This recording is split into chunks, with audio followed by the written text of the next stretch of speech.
This is the BS4 podcast, and I'm your host, Bria Villa.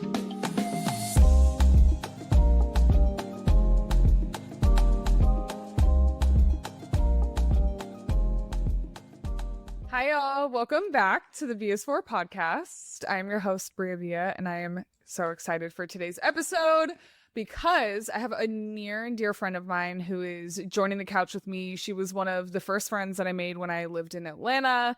She's an entrepreneur. She's a creative. She has a custom denim line and it's fire. So go follow Curvature. I'm going to link it right here. But she really is one of the first friends that I've made in adulthood who allowed me to really feel and be seen. I felt like I could show up my full authentic self in our friendship, and she's someone who just like keeps up with me. I keep up with her. We're chaotic together, but I love it. And I'm so excited to introduce you to my girl, Kelsey. Welcome to the couch, Thank you, babe. She's also a Leo. Good Leo, Scorpio vibes here. It's a dangerous. A sexy duo. A sexy duo. Okay. You said it, not me. Anything you would add to your intro?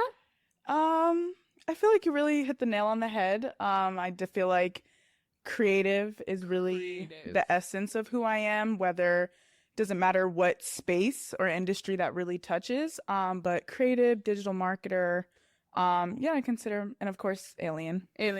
So that's her thing. Her brand is like a big orange alien. His name's Kirby. He's really cute. Well, is Kirby a he? Kirby is whatever you want him to be. Okay. Kirby is fluid. He is a personification of the alien inside of each of us. So I love it. And she's wearing her denim. So if you are watching on YouTube, thank you for being here. If you're listening, go watch on YouTube because her denim is fire and you have to see it. But she makes all one-of-one pieces. They're so dope. Every time I wear a pair of your jeans, people are like, where did you get those? Where are those from? So she's that girl. And I'm excited to like watch you really blow up in that space too, because I know that you will. Thank you so much. Of course. So I'm excited to have Kelsey because originally we were going to talk about neurodivergence, and I think that's actually going to be a part of the topic today still. For sure. But Kelsey and I both are ADHD girlies. We're both neurodivergent. Kelsey has a brother who is on the spectrum. Yep. And so we connected in a lot of ways because of that. Our conversations, which you may see today, can go in like 10 different directions at once, but we always always come back to the main point. Literally, okay, we always find our way back. We might go like 10 miles in the opposite direction, but then we go back all the way to where we started. But today the B is for being seen, and I am so thankful because I really feel seen with you. I feel like I tapped so much more into my creative side as soon as we started being friends. It makes my heart smile. No, I'm dead serious too. Like I feel like when I started hanging out with you, I started to like take more leaps of faith with what I wear and how I present myself. And I just feel like you are so authentically you that it like inspired me to be more authentically me. It's crazy because it's always wild hearing your friend's perspective of who you are. Yeah. Because like the things that you were saying, you never think that you are the one bringing these gifts into people's life. And I think that really is what we're talking about. Being seen is being seen in ways in which you might not see yourself. Yeah. And I feel like with us, my relationship with you really highlighted the parts of myself that I wasn't looking at, that I was taking for granted, or that I was thinking did not bring value into people's lives.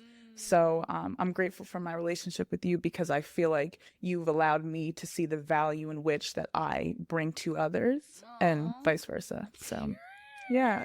But no, I totally resonate with that. And I feel like you are just the fluidity of like her mindset has always been very inspiring to me. And it's allowed me to like think differently, get new perspective. I feel like I went on a whole spiritual journey with you in a way. Yes, I feel like spirituality is a big essence and like big presence of our relationship, which for me, that is what really was the hook for me initially.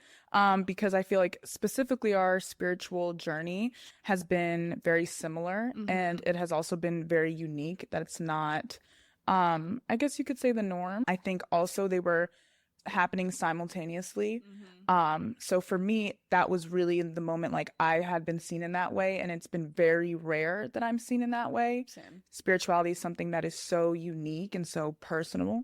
And for me at the time, it was something, I don't want to say shame, but when it's changing, when it's transforming, especially in a way that is really different from your background, your upbringing, it's uncomfortable. So being able to feel seen and recognized in that way was really special to me. And that was really what kind of hooked me in. Hooked it. That's how you bag me, girl.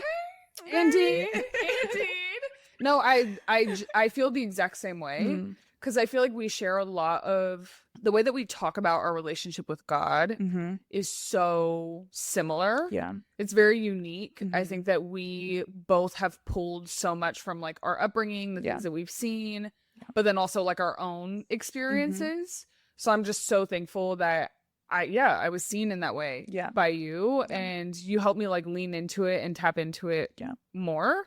But also just like the fact that our brains are bro, our brains are all over the place. Like, all over the place. Literally, it's a lot of people don't understand it because if you haven't ever experienced it, and I also think like people throw around the term like neurodivergence, people throw around the term ADHD, but like I was actually diagnosed this year for the first time at 27 years old. Yeah, and most women are diagnosed later in life, whether it's ADHD, whether it's autism, because a lot of the indicators that people chalk up to possibly neurodivergent, which is fluctuating emotions, which is these big displays of emotions, of feelings, of reactions. And a lot of times as women, as young girls, they chalk it up to, it's like, that's little girls being little girls.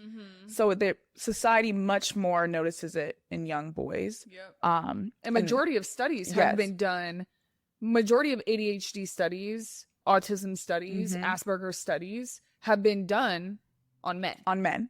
So most medical studies in general have been done on men. And so it's so much harder to recognize in women because shoot, all the doctors that you done had have read textbooks and gone to school where the research that they are studying has not been on women. So like the diagnosis has just been a lot more difficult to make. And recent studies have shown ADHD, autism, neurodivergence in general show up very, very differently in women than they do men. Not always, but often. And I feel like me having conversations with you, especially in the beginning of our friendship, I'm like, oh shoot, like I can go to like 5 points and she's still following me.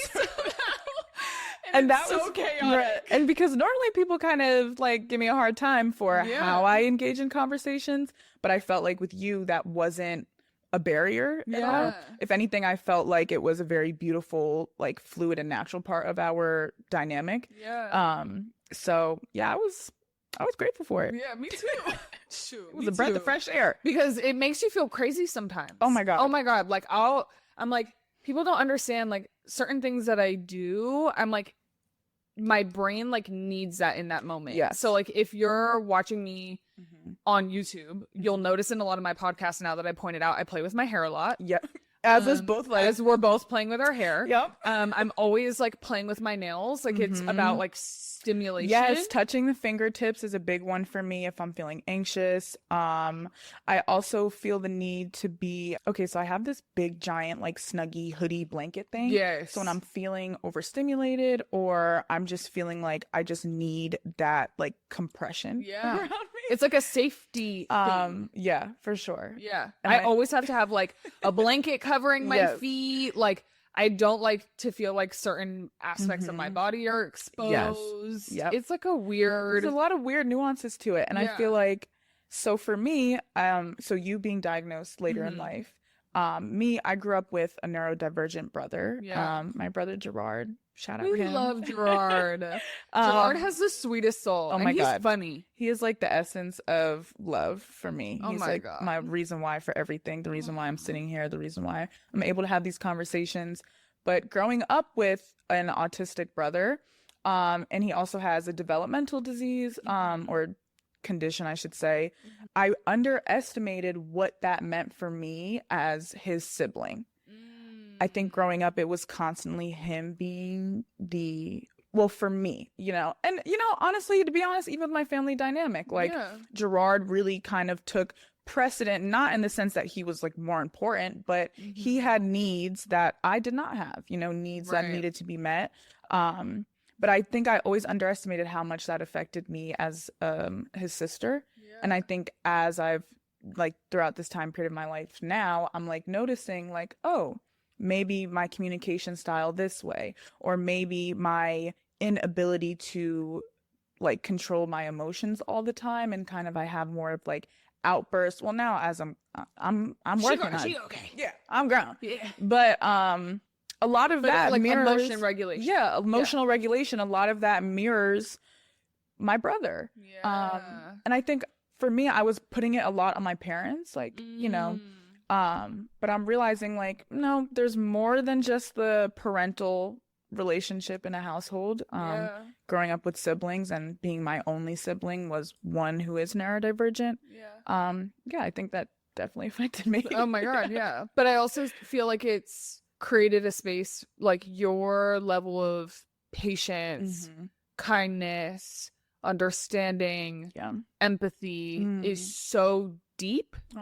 And I think it's because of the like role that you played in that dynamic. I never have thought about, I just kind of had like a little epiphany. Not epiphany, but little. I love epiphanies on the couch. Bring it, baby.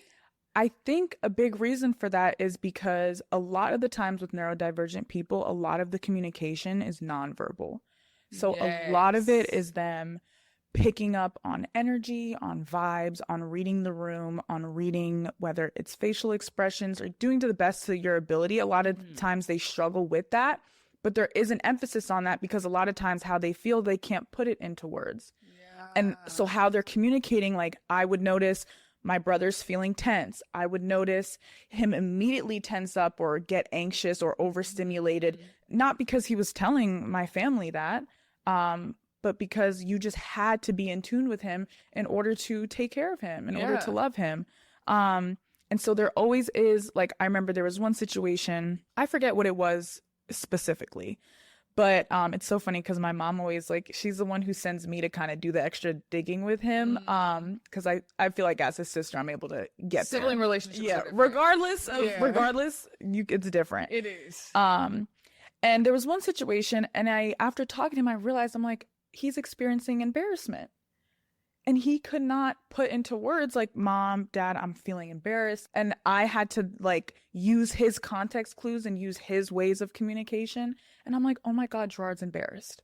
Oh my And then when I like communicated that to my mom, we were like, holy shit. Yeah. Like, wow. He's embarrassed. Like, Eureka, he's freaking embarrassed. Which is an everyday human emotion, but for him, it's something that it shows up differently. It shows up differently. It shows up differently, and that's the beauty in getting perspective from other people. Yeah, that's the beauty in leaning in. But I think specifically for you, that is a really powerful skill that you have. You're very good at reading energy, seeing people deeper than surface level, and you do it quickly. Like you just are very, very good at that. But I think you and Gerard's relationship has helped you do that. For sure.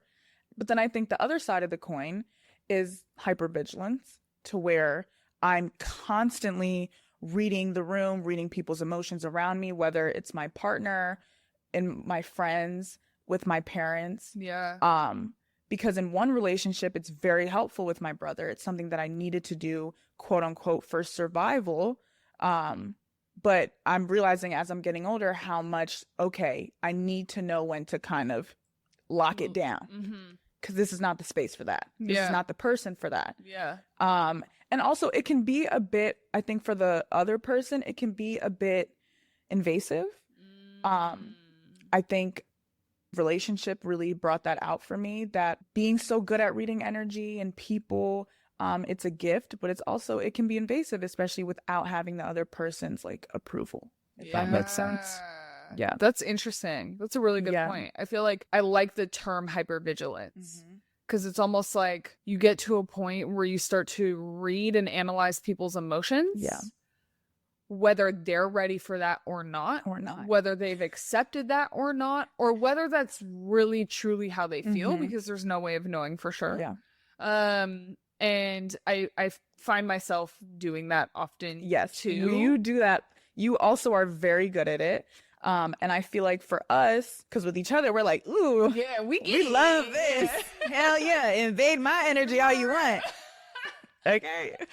Dead ass. But I feel like I understand that with you. But yeah, a lot of people, I've realized that I have to limit, because not everybody's in a place to accept the things that I see or feel. And it can be very heavy for people that are not ready for it.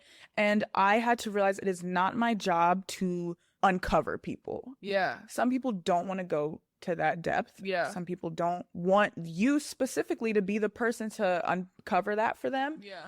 And for me, it's been a very humbling experience, because I kind of at first was very much moving from a place of ego, in the sense that like, if no one could do it, I could do it. Right. And that's when you kind of get caught up into like the savior complex and like that whole thing. Yeah. So yeah, I kind of had to like humble myself, like, okay, you have this beautiful ability. Yeah. And honoring that ability is also being able to pull it back. Yeah. Being able to control it. You don't always have to act on it.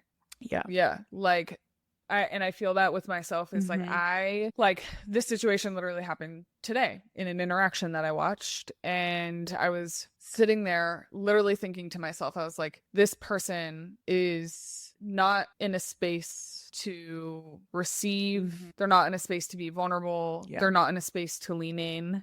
They're not in the space to be seen. And and there were certain things that I was like, and this is like a skill that I've learned, because I think in the past, and I felt it, part of having ADHD is like, sometimes my thoughts are so loud that the only way to quiet them, I feel like I have to say them out loud. So like I talk in a sense of like, sometimes I'm literally thinking out loud. Like you can like actively watch my brain like turning. Journaling has helped me a lot with that. But I've also learned, I think when I was younger, there were certain things, like people say I'm really blunt, which I am. And you've literally told me this. Because it's literally my initial thought just out loud. Like I just say it. But I've learned that certain things I have to like bite my tongue on, not because it isn't true or not because it isn't applicable to the situation, but because the situation doesn't warrant my response. Like the person doesn't need to hear this from me. Doesn't need to hear that. And like, I feel like one part of my spiritual journey that I learned is the universe tells you when to be quiet. God tells you when to be quiet. And most of the time, it's not always to protect you, but it's to protect the others around you and to respect their space and to respect their energy. So yeah. Yeah. No, you're I'm so being with right. ADHD, you gotta learn to so just hard. I'm zip like, it. Dang, I gotta be quiet for what? Hush up, I'm girl. like, the way that this mouth be moving, certified yapper. Like, Bria, please. It's been a big part of like my maturity journey. Is just knowing when to be quiet. And knowing like you can't save everybody. It's not your job to tell everybody. And also you end up taking on a lot of emotional responsibility, burning a lot of emotional calories. For sure. Shout out to my mama, because she told me about emotional calories and I'm like, wow. Tapped in. Kelsey's mom. Kelsey's mom is a very tapped in woman. Like, I'm like, me and Kelsey mom on texting basis now. She is a tapped in woman, but emotional calories. That is so good. You're burning a lot of emotional calories by pouring into people who are not even like willing to receive it or in a place to receive it at that time. And also people who don't understand who do not understand you, it, and or them. Don't understand themselves. Don't understand me and how my brain works. And I've been told, it's funny, like, and I'm sure that you've gotten this too, and we've talked about this a little bit, but like I've been told so many times in my life, like, you think, it's almost like to water me down a little bit of like, you think so deeply. Like, it's not that deep. It's not that and deep. I'm like, and I'm like, bro, but it is though. But it is. And you just because you only want to look at it at surface level doesn't mean that there isn't something deeper behind it. There's roots within roots within roots. Like they run so deep. And I feel like I was quieted a lot because I was so deep. And like, like we'll shoot the shit. Like we'll giggle. We'll have fun. Like we're not deep all the damn time. For the most part, there's depth. And even thinking about my other friendships that I have created here in Atlanta, a lot of it is really rooted in depth. It is. And it has also allowed me to then realize my other relationships that I formed prior to moving here. I'm like, oh, these are not deep enough. Ooh. So whether it's relationships that needed to end, whether it's relationships that I value, but I was realizing that I was kind of putting this half-ass effort into. Because I firmly believe that every relationship that I want to have in my life requires a certain amount of depth, requires a certain amount of understanding. And it's something like what you said, I'm not going to apologize for it. No. That's a boundary for me. Like, no, you got to be able to, I need you to be able to get up in the ooey gooey. Yeah. And that's just who I am. Yeah. But for a while, and I think we were both like this at one point, is like we did try to water it down. Oh my God. Like, how freaking suffocating. oh my, I'm like, if I'm you are watering myself down for you. Yes. If you are a deep person, do not run from it. Do not try to dilute it. Embrace it, pour into it, and dive further into the depth. Oh my God. For like, sure. Because there's levels. That's good advice. There's really levels to it. There really is. And I feel like life is such a beautiful thing. And I think we take so much advantage of it and so much for granted that if you're living moment by moment at surface level, then you're really not experiencing life for like the full capacity that it can be. Yes.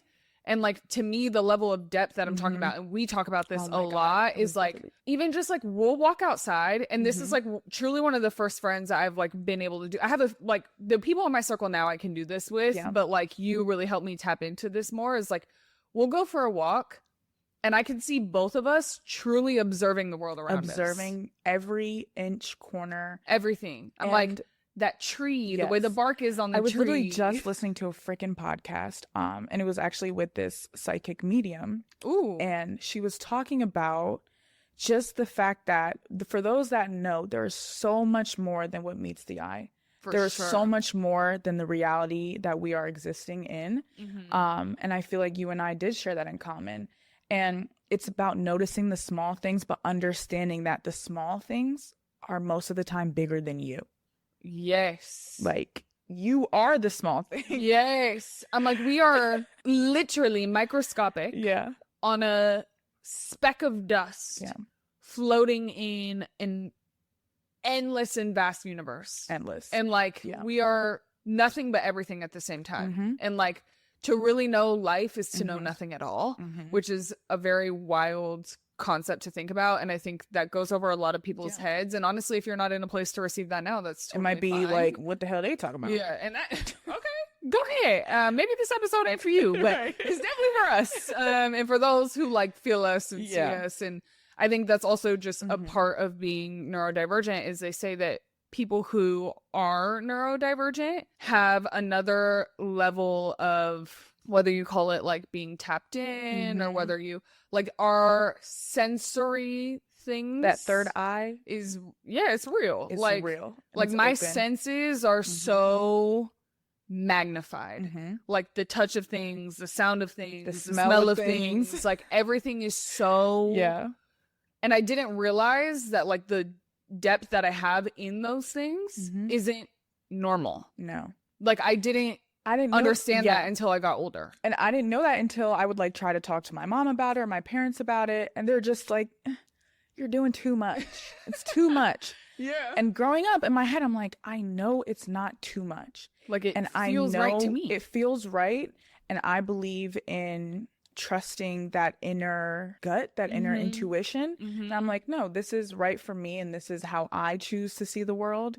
And not even choose to, whether I choose to or not, this is how it is. And I can't fight against that. It's real. It's real. So real. Like, we did a photo shoot for her birthday, and it was so dope. Like, she's also a very good, you are like a creative producer. She is really good at like curating things and bringing them to life. So she'll pull a bunch of different ideas together. She'll curate an entire experience, package it, and deliver it. I think you're really good at that. She's gonna step into that at some point. Watch out. But she gets all these props that we have for this photo shoot. Stuff that I would have never thought of. And she gonna get this slime.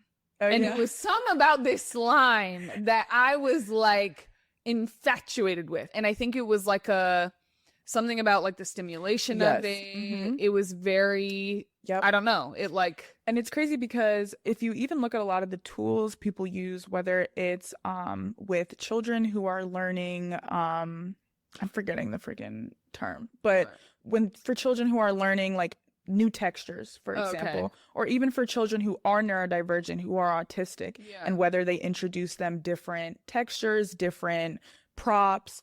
And so for me, I've always been like growing up my whole life, slime, stress balls has always been something that I gravitate. If you see, I wear a lot of rings, and a lot of people think like, oh, I just like to accessorize, and I'm like, no, I fidget with it all day. It actually during this interview, it's like calming my nervous system, it's keeping me grounded.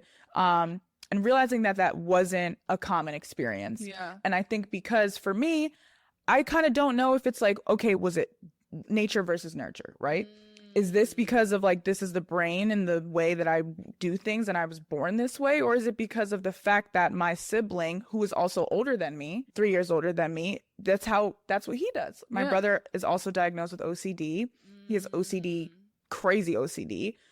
So I always am interested in the ways in which it is rubbed off on me. So my sister too. Yeah. My sister has OCD. And I would love to, I'm surprised we haven't researched more in terms of how OCD genetically happens. Because I've read a whole book. There's a whole book that Gabor Mate, that's his name, wrote on ADHD. And actually ADHD is half genetics, half environment, and really down to the environment in which your parents were experiencing when you were in the womb. Yes. Yes. Yeah. There's a Stanford professor, Robert Sapolsky, and he was just talking about how much within the third trimester of child development, how much the baby's development is dependent on the mother's socioeconomic situation at the time, which is all connected to stress hormones, all that. Everything. But yeah, it was that's wild. No, but it's like, there's so many studies behind it, and that book really opened my eyes to like what ADHD is, how to navigate it. But it's funny because when I was going through, so my sister, and like people like joke about OCD, like I'm just a really clean person. Yes. No, there's like a very like diagnosed OCD is vastly different and than that's one thing that's frustrating. I think especially now with social media and TikTok, there is a lot of self-diagnosing going on. Yeah. Which for me, being a person, like I said, growing up with a brother who is diagnosed, it's frustrating to me because someone, you might be mad that, all your clothes aren't folded up or there's a pile of laundry on the floor. Well, to be honest, that's normal. That should bother you. Yeah. Right. But if it's in the sense where like my brother, when he cannot go to sleep, if the clock is even an inch off of the position it should be in, the angle that it needs to be in, and he will fix it and fix it and fix it, even if it means him not sleeping that whole night. If the clock goes off or if something's flickering, he will not rest. His body, his mind until this one specific thing is fixed. So I think for us having siblings, we can see how also debilitating OCD is. Absolutely. So when people joke about it, I'm like, okay, yeah, that's cute and all, but I'm like, no, there's real people with real experiences and real families that are like dealing with this. Yeah, and it's so again deeper than just like the coin terms and like what's buzzy on social media right now. And like, granted, I think that we are growing up in a very overstimulated generation. So I do think that there is a vast amount of people who are neurodivergent that haven't been diagnosed. And I do think it's part of the nature in which we live in. But I also think that there's still a level of care that you need to take when utilizing these terms, because to your point, like some of these, like the nuances between ADHD, autism, OCD, etc., can be so debilitating. And when it actually changes the way that you operate, because for some things for me, I like cannot, I feel like my mind, which is literally happening as I speak, I have like 10 thought streams at once. Yeah. And you all the time. And I have to like bounce between, because I'm literally thinking about where this conversation can go in 5 minutes. I'm thinking about 5 minutes ago and how I can pull that back in. Production. I'm looking at the lights. So many things. Like I'm paying attention to every move that they're making behind the camera right now, even though it seems like I'm not paying attention to every move that they're making behind the camera right now. So it's like and that does not turn off. Yeah. Like you just learn how to navigate it and you learn how to live with it. So what has been like your toolbox in navigating? Because I also refer to it as like, some people say monkey brain, like a lot of like Buddhist meditation practices talk about that. But with ADHD, it's like your monkey brain, you got a whole zoo up in there. Yeah. Elephants is the giraffes is slapping necks.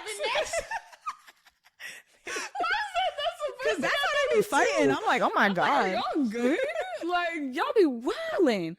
Damn, a fun fact about giraffes just popped in my head, but I'm not going to say it. But that's another thing. Brie and I are both walking encyclopedias. Like, I know random shit about random shit. And I know like every dog and cat breed there is. Yeah, it's actually insane. We're the brain. This is exactly what we was talking about. This is what we was talking about. We'll come back to the point. I feel like the things that I do now, I'm still figuring it out, honestly. Like I don't fully know how to quiet it. I know meditation helps me.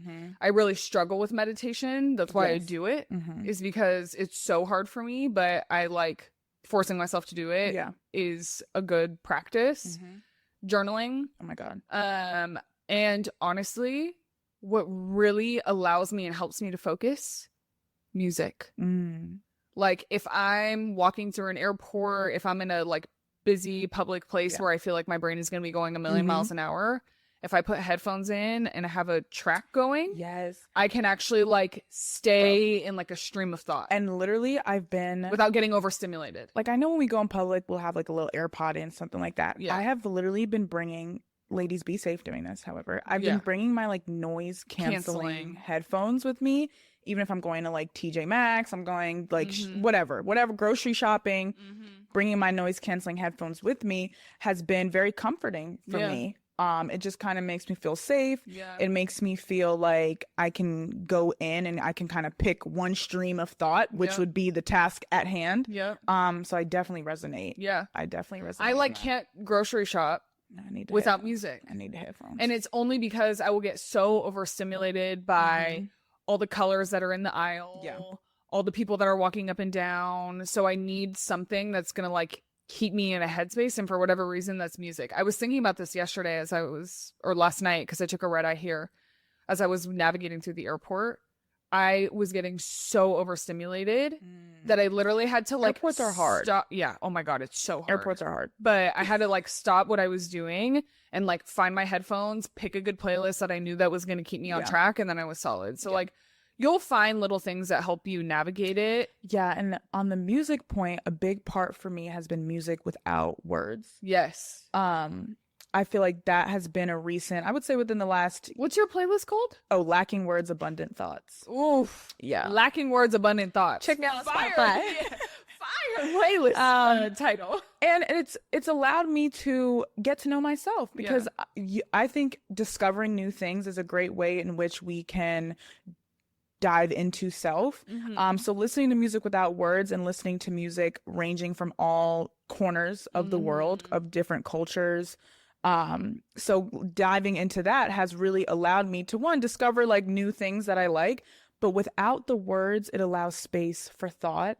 And because at times I had thought that the words were like adding to my already overstimulated mind. Yeah. So that has been huge for me.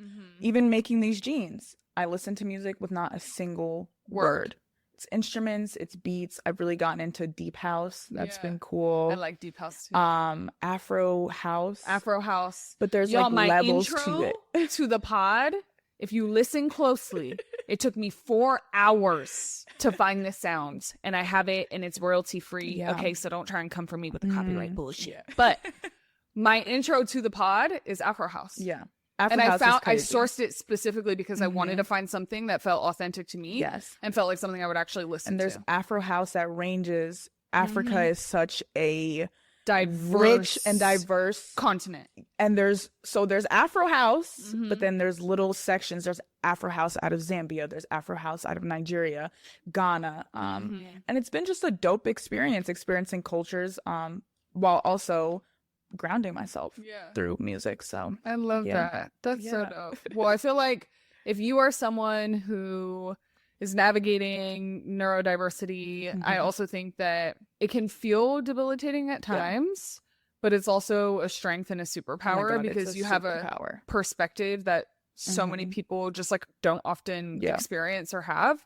So embrace it, Mhm. own it, lean into it. It's created a level of bond between us. Oh my God. Like we literally see It each is other. the source of creativity. It is the Mhm. source for me for love and connection. Yeah. So I'm grateful for it. So it's an Me too.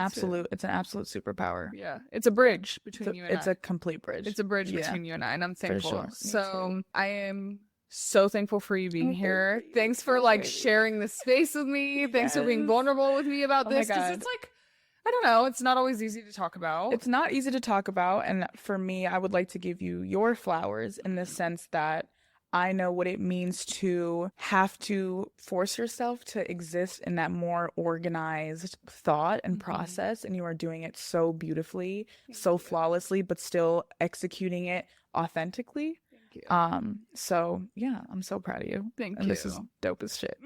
So I was like, I can't wait to get you on the pod. Like we've talked about this. We also have a secret episode that's really good and it's so funny and it may or may not be under the influence. And at some point, but y'all can tap into that at some point. Yeah. You'll see. I appreciate you being here. I appreciate you being you. I appreciate you for allowing me to be seen. And that's what the B is for today, being seen. So thank you. Thank you. I love you. I love you. Make sure that y'all tune in, listen on every listening platform. It's also on YouTube, so make sure you go watch it. And yeah, like, comment, subscribe, all the things. But until then, we will see y'all next week.